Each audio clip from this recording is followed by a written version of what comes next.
J'ai compris que je dois modifier ma manière de faire les choses pour que les autres aussi modifient leur manière de la traiter. Donc, si les enfants sont battus, maltraités et tout, c'est parce que vous-même, vous les traitez pareil.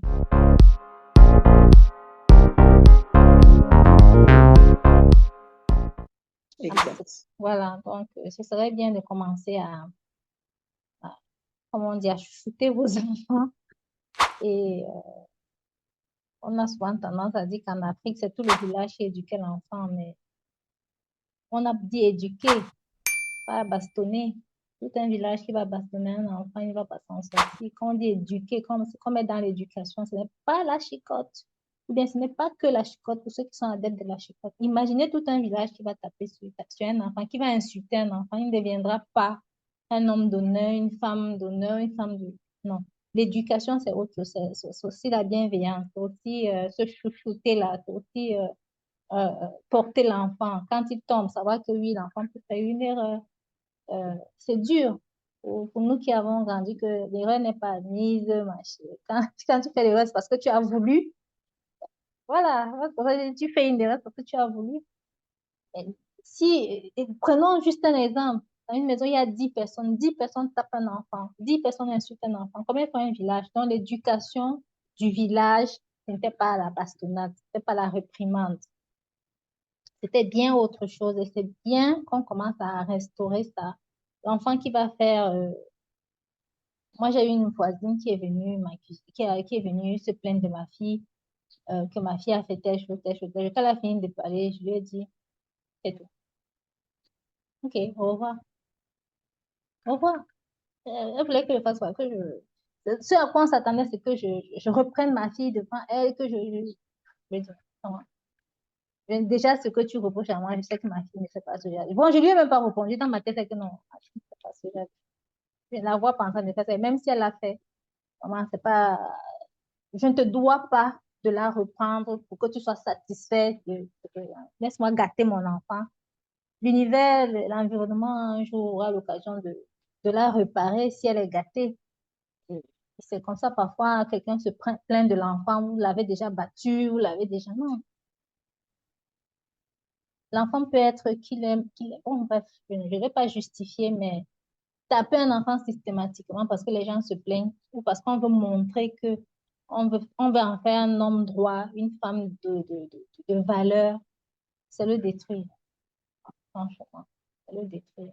À la fin, il y a des personnes qui sont très gentilles dans leur vie parce qu'elles ont été très maltraitées, mais c'était leur manière de, comment je peux dire, une forme de résilience, on va dire comme ça, dire que bon, je préfère être gentille avec tout le monde, peut-être comme ça j'aurai la paix, mais c'est pas leur vrai être. De temps en temps, Non, défendre aussi c'est ses pas ça. enfants, défendre aussi son enfant envers et contre tout. Ça ne va pas faire de lui le bandit de grand chemin ou bien l'enfant roi parce qu'on l'a défendu euh, devant tout le village. Il faut qu'on apprenne à protéger nos enfants, à leur montrer qu'on les protège. Ils en ont besoin. Ouais, Parce que moi, je me rappelle ouais. s'il y a une chose que je reproche jusqu'aujourd'hui à mon père, c'est qu'il y a des situations où je ne me suis pas sentie protégée par mon père. Comme ma soeur, là, l'exemple de ma soeur, à un moment, il défendait plus la famille que...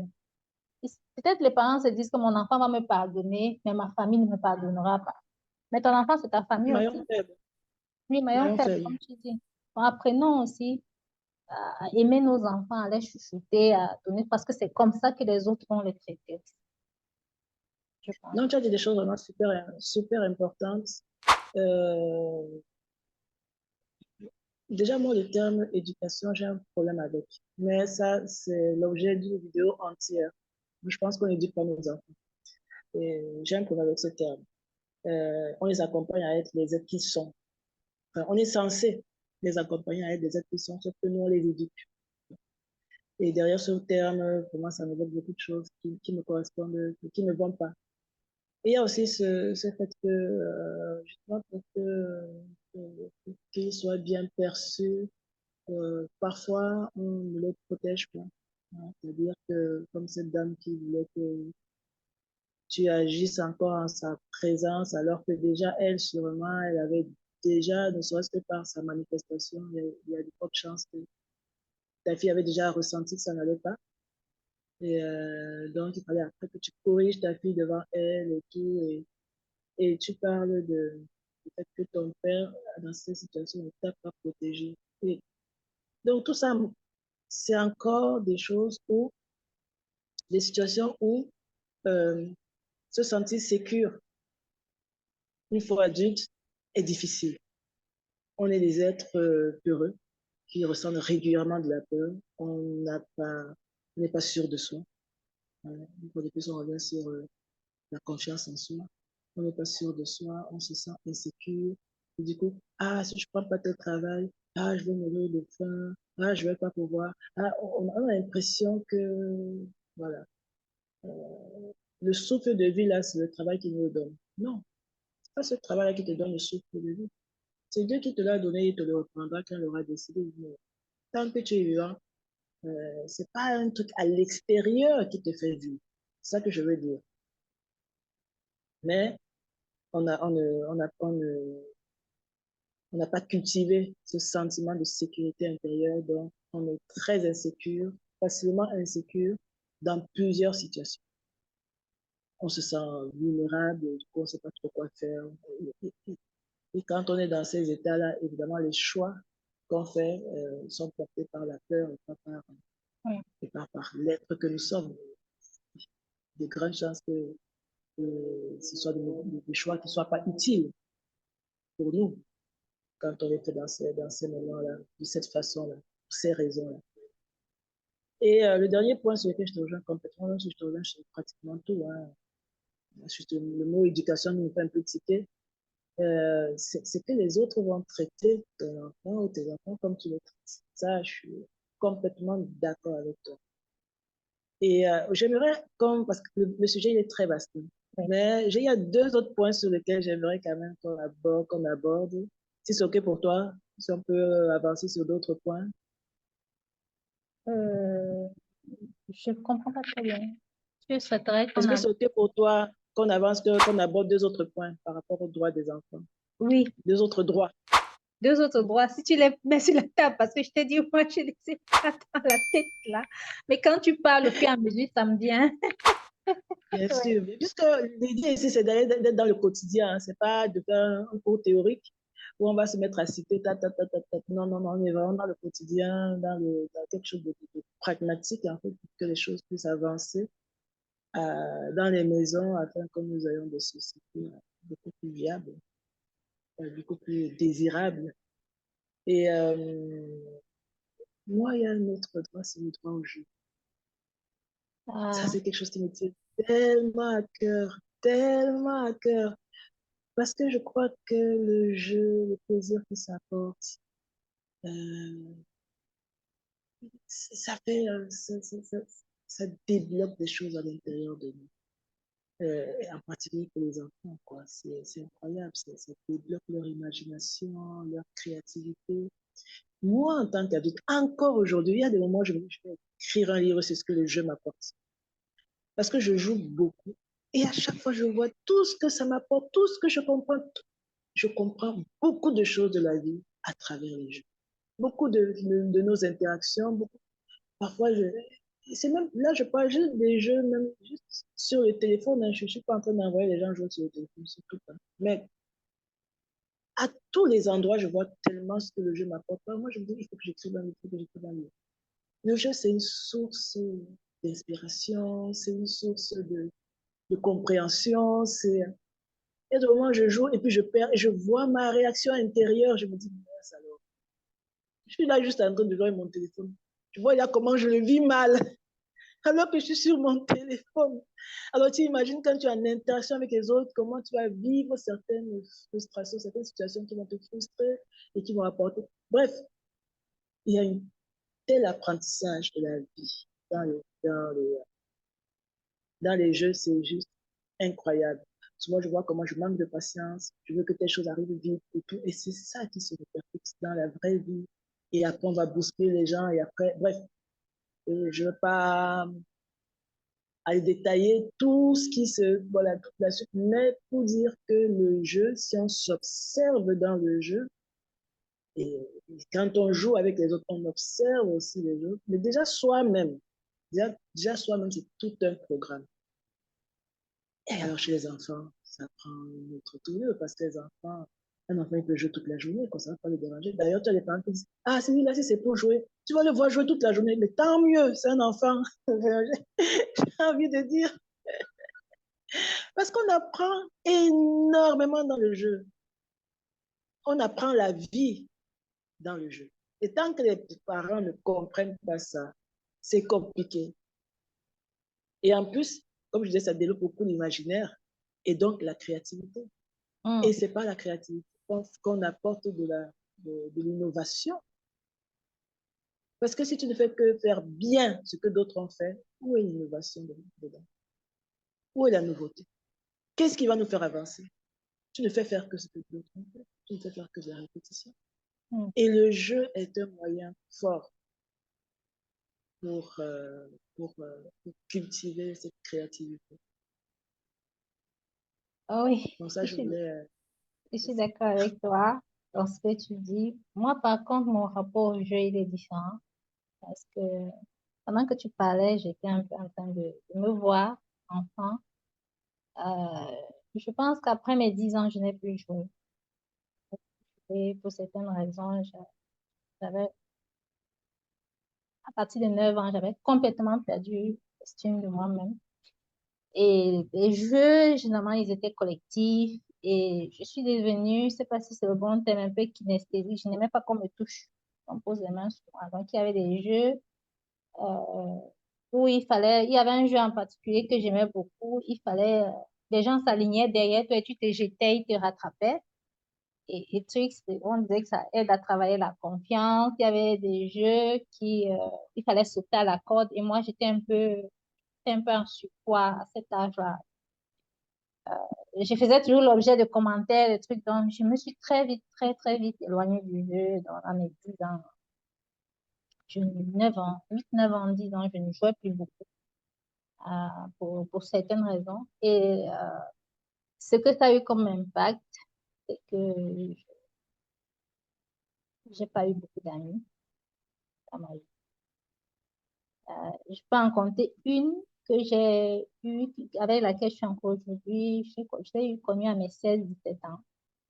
On se connaissait déjà avant, mais moi, je ne parlais à personne. Dans mon quartier, on parlait à personne. Il y a eu un concours de circonstances, nous nous sommes rapprochés, nous sommes encore amis jusqu'aujourd'hui. Donc, très peu d'amis, très renfermée sur moi-même. Et comme tu dis, très peu créative aussi. Quand je fais des choses, je les fais bien, sans plus. Donc, même dans le génie civil que j'ai fait, quand je faisais mes plans, techniquement, c'est bien fait. Mais côté rendu, c'est nul. Techniquement, je respectais tout ce qu'il faut respecter techniquement. Mais côté rendu, c'était plat. Plat. Il va falloir rencontrer quelqu'un, un de mes collègues, ce gars a une créativité. Tous, même dans leur famille, je ne sais pas comment leur maman a réussi à faire ça, mais tous chez eux, ils sont d'une créativité extraordinaire. Quand lui prend un travail, il le Il y a des fait. gens qui vont te dire pourquoi seulement la maman. Pourquoi seulement la maman? Parce que c'est eux qui le disent, c'est elle qui les a entraînés dans la musique, elle fait beaucoup dans l'artisanat, une forme d'artisanat, elle fait des Ah, chapeaux. et c'est ça. Oui, elle est une artiste, elle sait fabriquer des trucs avec ses mains. C'est vrai Mhm. aussi que bon, leur père, lui, c'est un, on appelle ça comment? C'était un militaire, on peut dire comme ça, là. Quelqu'un qui a fait l'armée. Mhm. Bref, c'est le discours que j'ai eu d'eux, hein, parce que quand tu les trouves même Oui, avec leur maman, ils sont en train de faire des trucs ensemble, fabriquer des trucs ensemble, la musique, tous jouent à la musique, tous chantent, et c'est leur maman qui les a, euh, qui a apporté ça. Et le papa a certainement accompagné, mais c'est la maman qui, qui a suivi ça. C'est pas des deux parents qui en mm, a eu l'idée en premier, je n'étais pas là, mais je sais que mm, c'est la maman. Même quand tu la trouves dans son atelier, elle est enseignante d'école primaire mm, de formation. mm, Et elle aussi a apporté ce côté à ses enfants, la musique, euh, savoir fabriquer des trucs, créer des formes, des colliers, des chapeaux, des sacs. Bref, la couture, presque toutes ces filles savent faire de la couture, la coupe, tout ça. Et quand elle te fait une robe, il y a toujours quelque chose en particulier. Donc, et quand je l'ai rencontrée, c'est là où je me suis rendu compte que je n'étais pas bien, quoi.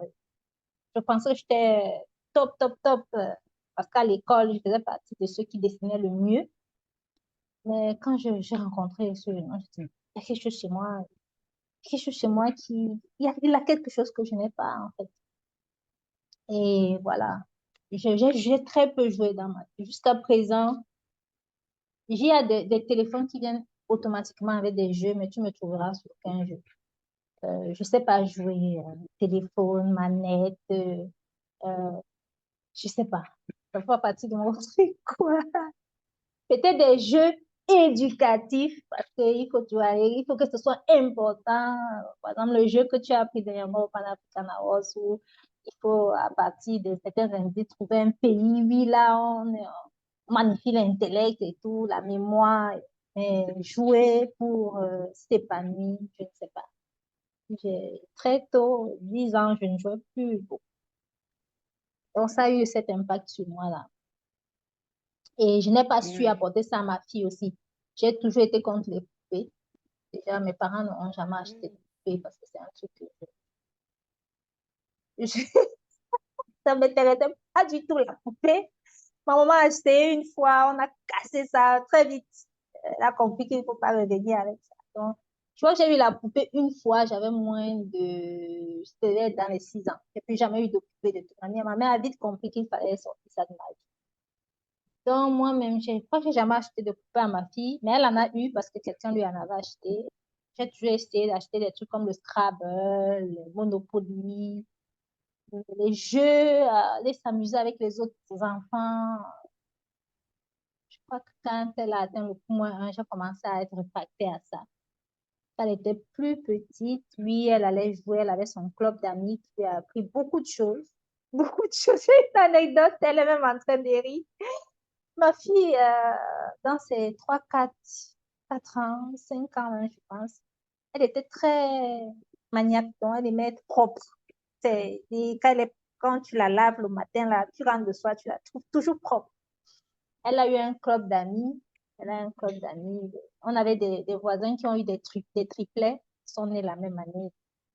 Elle est allée jouer avec eux un jour et elle a découvert c'était quoi jouer dans le sable.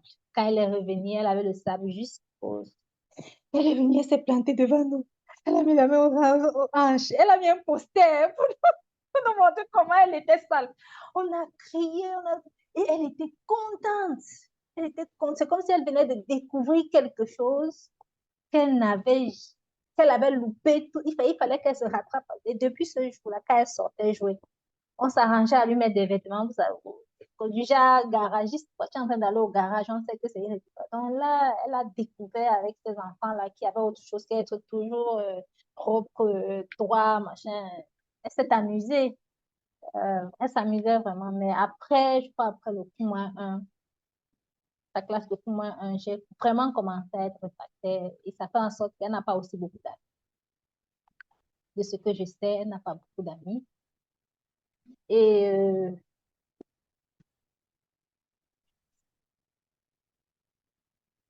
elle n'a pas beaucoup d'amis. Je n'en connais pas des masses. Elle m'en parle des camarades de classe, mais des amis, amis, amis. Donc, j'ai un peu reproduit mon schéma.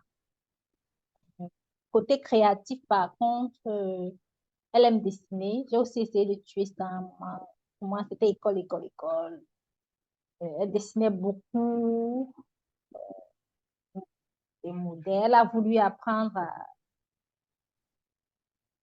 à dessiner, à faire des portraits et tout. J'ai fait beaucoup de promesses en disant non, je vais t'inscrire, je vais t'inscrire. Apprends d'abord, prends tes diplômes. comprendre d'abord. Donc, du coup, elle a un peu lâché aussi son côté design et tout ça. Voilà, j'ai reproduit ce que j'ai vécu. J'ai essayé de l'amener côté lecture, lecture, lecture.